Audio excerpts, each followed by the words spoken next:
সকালেই একটি প্রতিবেদনে বলেছিলাম যে গরু পাচার মামলায় ধৃত অনুব্রত মণ্ডলের ট্রায়াল শুরু হচ্ছে আগামী 22শে ফেব্রুয়ারি থেকে এবং সুপ্রিম কোর্টের নির্দেশে সেই ট্রায়াল শুরু হওয়ার ফলে চূড়ান্ত বিড়ম্বনায় পড়তে চলেছে তৃণমূল কংগ্রেস। বিড়ম্বনা নাম্বার 1, এই যে তৃণমূল কংগ্রেস এতদিন ধরে বলে বেড়াচ্ছিল যে এখানে কোনো রকম কোনো কিছু অন্যায় নেই, এখানে যা কিছু হচ্ছে রাজনৈতিক প্রতিহিংসা, যদি সত্যিই অন্যায় করে থাকতো, এরা চোর বাটপার হতো, তাহলে ট্রায়াল শুরু করতে পারত, সেই জায়গাটা কার্যত ভেসে যেতে চাইছে।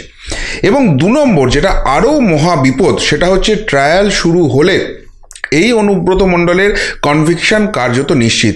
কিন্তু অনুব্রত মণ্ডলের থেকেও যেটা মারাত্মক হতে চলেছে সেটা হচ্ছে তার কন্যা সুকন্যা মণ্ডল। সুকন্যা মণ্ডলও কিন্তু কনভিকশনের দিকে এগোচ্ছে এবং কোনো অবস্থাতেই এরা যে ছাড় পাবে না সেটা এতদিন ধরে প্রায় 1.5 বছর হয়ে গেছে জেলে থাকা থেকেই স্পষ্ট। অর্থাৎ ইডির হাতে এমন কিছু নথি তথ্য প্রমাণ রয়েছে যার ভিত্তিতে এদের ছাড়া পাওয়ার কোনো সম্ভাবনা নেই। তাহলে অনুব্রত মণ্ডলের বাঁচার জায়গা কোথায় রয়েছে, বা সাজাটা একটু কম হওয়ার কোথায় জায়গা রয়েছে, বা অ্যাটলিস্ট তার কন্যা বাঁচতে পারে এরকম জায়গা কোথায় রয়েছে? সেটা হচ্ছে অনুব্রত মণ্ডলকে মুখটা খুলতে হবে। এবার যেহেতু 22 তারিখ ডেডলাইন দিয়ে দিয়েছে, ফলে এই সময়টাতে ইডি কিন্তু ঝাঁপাবে, অনুব্রতর কাছ থেকে আরও তথ্য বার করে আনার চেষ্টা করবে এবং তারপর কোর্টে গিয়ে তো সেইখানে ফাইনাল চাপটা দেবেই, যেখানে অনুব্রত মণ্ডলের নিজেকে এবং নিজের কন্যাকে বিশেষ করে বাঁচাতে গেলে মুখ খোলা ছাড়া কোনো উপায় নেই। এবং এই মুখটা খুললেই অনুব্রত মণ্ডল এই মুখটা খুললেই কার্যত তৃণমূল কংগ্রেসের যে ডিফেন্সটা রয়েছে সেটা ভেঙে চুরচুর হয়ে যাবে। এই যে সততার প্রতিমূর্তি সাজার এখনও যে স্বাদটা রয়েছে, এখনও যে মানুষকে গোল গোল করে ঘোরানোর একটা পরিকল্পনা রয়েছে, কথার জাগলারি দিয়ে মানুষকে এখনও বিভ্রান্ত রেখে ভোটটা টানার যে চেষ্টা রয়েছে, সেটা কিন্তু ভেসে যাবে। আর এই জায়গাটা উপলব্ধি করেই আজকে কিন্তু আবার অনুব্রত মণ্ডলকে ফাইনালি একটা বার্তা দেওয়ার চেষ্টা করা হলো, মুখটা বন্ধ রাখো। দল এখনও তোমার কথা ভাবছে, দল তোমাকে ভুলে যায়নি, তুমি তিহারে গেলেও তোমার জন্য কিন্তু ঝাঁপানো হবে, এই বার্তাটা দেওয়ার চেষ্টা করা হলো। কিন্তু তাতেও কি শেষ রক্ষা হবে? কি হয়েছে আজকে পুরোটা আপনাদের সামনে ব্যাখ্যা করে নিয়ে আসবো, শেষ অবধি দেখুন এই প্রতিবেদন, তাহলেই বুঝতে পারবেন ছত্রে কেষ্ট আতঙ্কে কিভাবে থরথরানি ধরে গেছে পুরো তৃণমূল কংগ্রেস দলটার মধ্যে। এবং সবথেকে বড় কথা, আতঙ্ক চলে গেছে একদম শীর্ষস্তরে, মমতা বন্দ্যোপাধ্যায়ও কাঁপুনি ধরে গেছে তার, সেই প্রশ্নটা কিন্তু উঠে যাচ্ছে। পুরোটা ব্যাখ্যা করব আপনাদের সামনে, শেষ অবধি দেখুন, অনেক কিছু জানতে পারবেন। এই যে কেষ্টকাণ্ড চলছে সেখানে কি ঘটনা ঘটতে চলেছে। নমস্কার, প্রিয়বন্ধু মিডিয়ায় আপনাদের স্বাগত এবং আপনারা দেখছেন প্রিয়বন্ধু বাংলা, সত্যের সন্ধানে সর্বদা আমি শুদ্ধশীল। বন্ধুরা, সকালে একটি প্রতিবেদন যেটা আপনাদের কথা বলছিলাম, যেখানে বলছিলাম যে এই ট্রায়ালটা শুরু হতে যাচ্ছে, যেটা কিন্তু তৃণমূল কংগ্রেসের জন্য মারাত্মক। আর আজকে কালীঘাটে একটি বৈঠক ছিল। আপনারা জানেন যে অভিষেক বন্দ্যোপাধ্যায়ের থিওরি সুপার ফ্লপ করছে। তিনি যদি লোকসভা ভোটের ব্যাটনটা হাতে নেন তাহলে দলের ভরাডুবি হওয়া কার্যত সময়ের অপেক্ষা, এটা গোটা তৃণমূলই বুঝে গেছেন খোদ তৃণমূল নেত্রী মমতা বন্দ্যোপাধ্যায়ও। ফলে তিনি নিজে ব্যাটনটা হাতে নিচ্ছেন এবং একটা করে জেলা ধরে তিনি কিন্তু সেখানে বৈঠক করা শুরু করেছেন এবং সেখানে বিভিন্ন ফাঁকফোকর বোঝাই করার চেষ্টা করছেন। সেরকমই একটি বৈঠক ছিল আজকে বীরভূম জেলাকে নিয়ে এবং সেই বীরভূম জেলাতে যে সিদ্ধান্ত তিনি নিলেন তা থেকে অনুব্রত কেষ্ট আতঙ্ক যে পরিষ্কার সেটা বোঝা যাচ্ছে। যে ডিসিশন সবার আগে জানা গেল সেটা হচ্ছে কেষ্টগড়ে বাদ পড়লেন কাজল শেখ, ভোটের আগে মমতার নতুন কৌশল। আপনারা জানেন যে কেষ্ট মণ্ডল যখন জেলে গিয়েছিল তখন সেখানে একটা প্রাইমারিলি একটা কোর কমিটি করে দেওয়া হয়, 9 জনের কোর কমিটি করে দেওয়া হয় এবং সেখানে অনুব্রত মণ্ডলের কার্যত ঘোষিত শত্রু যিনি, সেই কাজল শেখকে দায়িত্ব দেওয়া হয়। শুধুমাত্র তাই নয়, এই যে পঞ্চায়েত নির্বাচন গেল সেখানে টিকিট দেওয়া হয় কাজল শেখকে এবং এখানে তিনিই কিন্তু সভাধিপতি হন শেষ পর্যন্ত। ফলে ধীরে ধীরে বোঝা যাচ্ছিল যে অনুব্রত মণ্ডলের যে রাশটা ছিল বীরভূম জেলাতে, সেই রাশটা কিন্তু কাজল শেখের দিকে চলে যাচ্ছে এবং বিভিন্ন রকম যে কার্যাবলী চলছিল, বিভিন্ন রকম যে রাজনৈতিক অ্যাক্টিভিটি চলছিল, সেই জায়গা থেকে স্পষ্ট হচ্ছিল যে কাজল শেখ সেখানে কিন্তু পুরো কন্ট্রোলটা নিচ্ছে। ধীরে ধীরে পুরো অনুব্রত মণ্ডলের টিম সেখান থেকে মুছে যাচ্ছে। এবং সেখানে পুরসভার চেয়ারম্যানের পদত্যাগ করা হোক, বিভিন্ন রকম যে ইনপুট আসছিল সেখান থেকে আমরা কিন্তু বারবারই বলছিলাম যে অনুব্রত মণ্ডল কিন্তু মুখ খুলছেন এবং তিনি মুখ খোলাতে আস্তে আস্তে আস্তে আস্তে পুরো ব্যাপারটা গুছিয়ে নিচ্ছে ইডি, যেটা তৃণমূলের জন্য সারে সর্বনাশ ডেকে আনবে, শুধুমাত্র সময়ের অপেক্ষা। আর ঠিক সেই জায়গাটাই যখন বুঝতে পারলেন, আজকে মমতা বন্দ্যোপাধ্যায় সেই কাজল শেখকে দায়িত্ব থেকে সরিয়ে দিলেন।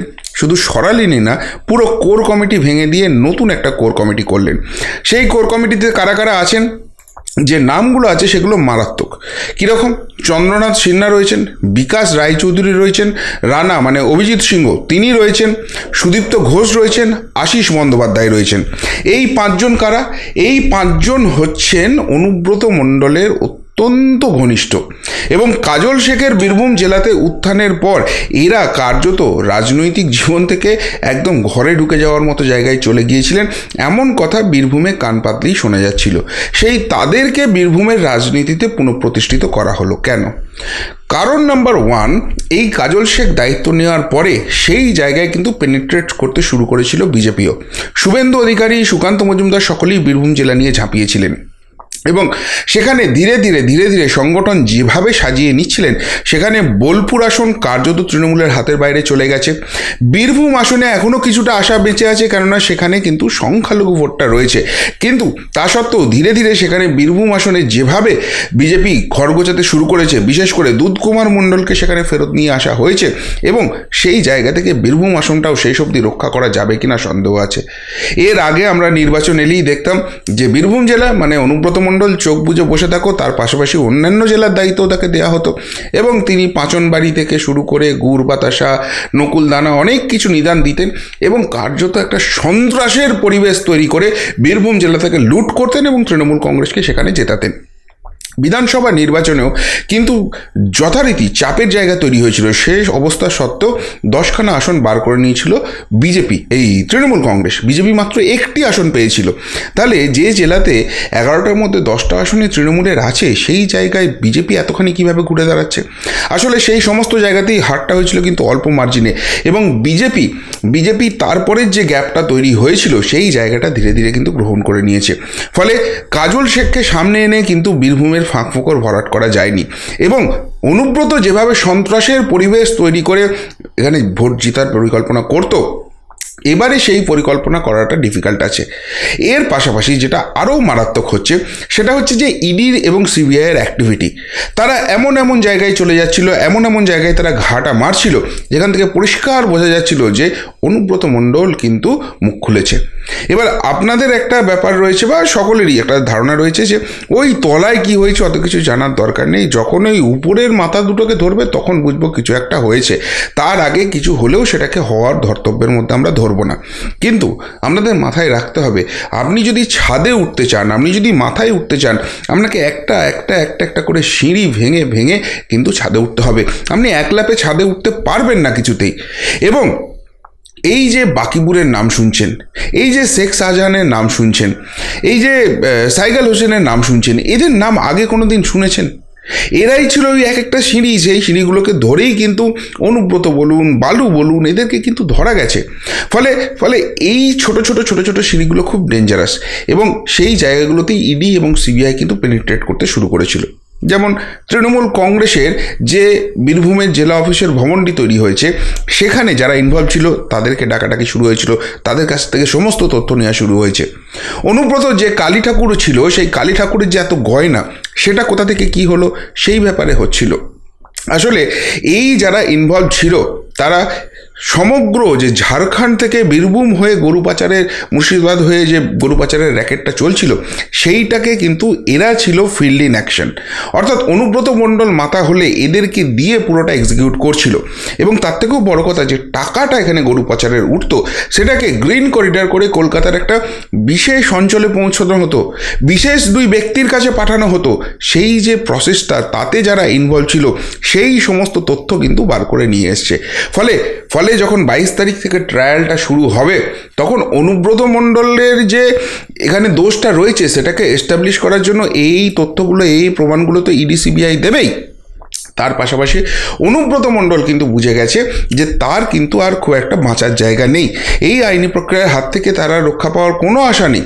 সুতরাং সে যদি এখানে মুখ খুলে দেয়, এখানে পরবর্তী স্তরটায় পৌঁছতে সাহায্য করে, এরপরে যারা আসল অপরাধী, যারা এর পুরোটার মস্তিষ্ক, সেইখান অব্দি যেতে সাহায্য করে, তাহলেই কিন্তু একটা রেহাই মিলবে। এবং সেই কারণেই কিন্তু এই ছোট ছোট ঘটনাগুলো সব বলে দিচ্ছিল, যেখান থেকে ইডি পুরো ব্যাপারটাকে সাজিয়ে নিচ্ছিল। আর এইটা যদি হয়, লোকসভা নির্বাচনের আগে অনুব্রত মণ্ডলের কনভিকশন কার্যত নিশ্চিত। তার পাশাপাশি যদি ওই বড় মাথাটার নামটাও চলে আসে ওই ট্রায়ালে, তখন আদালতই তো ডাকাডাকি করবে। এখন ইডি সিবিআই ডাকাডাকি করছে, আদালতের এই বেঞ্চ ওই বেঞ্চ, এই কোর্ট সেই কোর্ট করে ঘোরানো বেড়ানো যাচ্ছে। কিন্তু যখন আদালতই সরাসরি ডেকে পাঠাবে, তখন তো আর সেই জায়গাটা থাকবে না। তখন কি হবে? এই জায়গাটাই বার্তা দেওয়ার একটা চেষ্টা করা হচ্ছে কিন্তু, যে তুমি ওখানে ট্রায়াল শুরু হচ্ছে, মুখটা খুলো না, তুমি দোষটা কাঁধে পেতে নাও।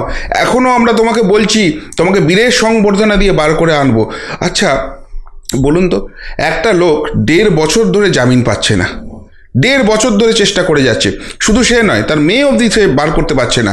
এবং সেখানে যে উকিল লাগানো হচ্ছে, সেটা চুনোপুটি কোনো উকিল নয়, বটতলার কোনো উকিল ধরে নিয়ে গিয়ে সেখানে লাগানো হচ্ছে না। সেখানে যে উকিলগুলো লড়ছে, সেগুলো হচ্ছে ভারতবর্ষের অন্যতম বেস্ট যারা লয়ার রয়েছে তাদের। লক্ষ টাকা অ্যাপিয়ারেন্স ফি, 25, 30, 40 লাখ টাকা করে দেয়। এই টাকাটা দিয়ে তাদেরকে করছে, তারপরও তারা বার করতে পারছে না। এবং এদের তো মুখ দেখে ওই টাকা ফিসটা হয়নি। এরা সেরকমই আইনের প্যাঁচ পয়জার জানে, যেখান থেকে একদম মানে গন কেস যেগুলোকে বলা হয়, সেই কেসগুলোকে অব্দি এরা বার করে নিয়ে আসতে পারে। তারা একটা জামিন করাতে পারছে না, অনুব্রত ছেড়ে দিন, অনুব্রতর মেয়ের অব্দি জামিন করতে পারছে না। তাহলে এই জায়গা থেকে কোনো অবস্থান এমন রয়েছে যেখানে অনুব্রত মণ্ডল লোকসভা ভোটের আগে সসম্মানে মুক্তি পেয়ে বেরিয়ে চলে আসবে? ইডি আছে, সিবিআই আছে, এতগুলো তথ্য প্রমাণ আছে, সুতরাং বেরোবার কোনো জায়গা নেই। তা সত্ত্বেও বার্তা দেওয়া হচ্ছে, কাকে দিয়ে বার্তা দেওয়া হচ্ছে? শতাব্দী রায়কে, যে অনুব্রত মণ্ডলের নাকি বিরোধী শিবিরে। অনুব্রত মণ্ডল শতাব্দী রায়কে পছন্দ করেন না, দুজনের মধ্যে টাসেল আছে। আমরা বারবার সেই তথ্য, সেই ছবি দেখেছি মিডিয়াতে, সেই খবর মিডিয়াতে প্রকাশিত হয়েছে। সেই শতাব্দী রায় এসে বলছে, না, অনুব্রত মণ্ডলকে ভুললে চলবে না দিদির বার্তা। তাহলে এই যে বার্তাটা দেওয়ার চেষ্টা করা হচ্ছে, এখানে কোথাও গিয়ে কি সিগন্যাল পাঠানো হচ্ছে যে মুখটা তুমি বন্ধ রেখো? কেননা মমতা বন্দ্যোপাধ্যায় কিন্তু একটা আতঙ্কের কথা ইতিমধ্যেই জানিয়ে দিয়েছেন, যে লোকসভা নির্বাচন আসছে, তার আগেই তার ভাইপো অভিষেক বন্দ্যোপাধ্যায় গ্রেপ্তার হতে পারেন। কোন কেসে গ্রেপ্তার হবে জানি না, কিন্তু তার হাতে নাকি সুনির্দিষ্ট মেসেজ এসে গেছে। এবং অনুব্রত মণ্ডল শুধুমাত্র গরু পাচার নয়, কয়লা পাচারেও একটা বড় অংশ তার রয়েছে, বড় ইনভলভমেন্ট রয়েছে। ওখানে যে বেআইনি খাদানগুলো আছে, সেই বেআইনি খাদানের সঙ্গে তার কি যোগ চলছে, সেই জিনিসও কিন্তু ইডি খুঁজে দেখছে। আর এই কয়লা পাচার কাণ্ডেই কিন্তু অভিষেক বন্দ্যোপাধ্যায়কেও সমন করা হয়েছে। শুধু অভিষেক বন্দ্যোপাধ্যায়, তার গোটা পরিবারকে সমন করা হয়েছে। ফলে কোথাও গিয়ে কি লিঙ্ক আপ হওয়ার চান্স আছে? আর এই জায়গায় যদি অনুব্রত সেটব্যাক থাকে, সে যদি মুখটা না খোলে, সে যদি কিছু রকম কোনো তথ্য না দেয়, তাহলে কি এই ধরনের কোনো গ্রেপ্তারির কোনো সম্ভাবনা নেই? আর সেই কারণেই আজকে বার্তা দেওয়া হলো। যদিও এরপরেও প্রশ্ন উঠছে যে অনুব্রত মণ্ডল জেলার রাজনীতিতে এই মুহূর্তে আর কিছু করতে পারবেন না, জেল থেকে ছাড়া পাওয়ার কোনো চান্স নেই। তা সত্ত্বেও তৃণমূল তাকে এবং তার ঘনিষ্ঠদের আবার এম্পাওয়ার্ড করছে, কাজল শেখকে ছেটে ফেলছে, বার্তা দেওয়ার চেষ্টা করছে। অন্যদিকে তার ট্রায়ালটা শুরু হচ্ছে, যেখানে কনভিকশনটা কার্যত সময়ের অপেক্ষা।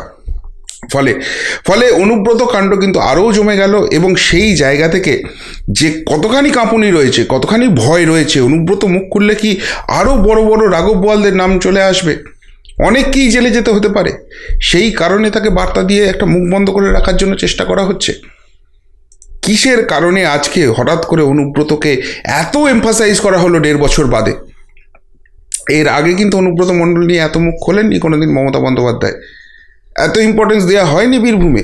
এমনকি তাকে সম্পূর্ণ ছেটে ফেলে তার যে ঘোষিত বিরোধী কার্যত সেই কাজল শেখকে এতখানি ক্ষমতায়ন, তাকে ছেটে ফেলা হলো। ফলে অনেক রহস্য আজকে কিন্তু বীরভূম নিয়ে বেড়ে গেল।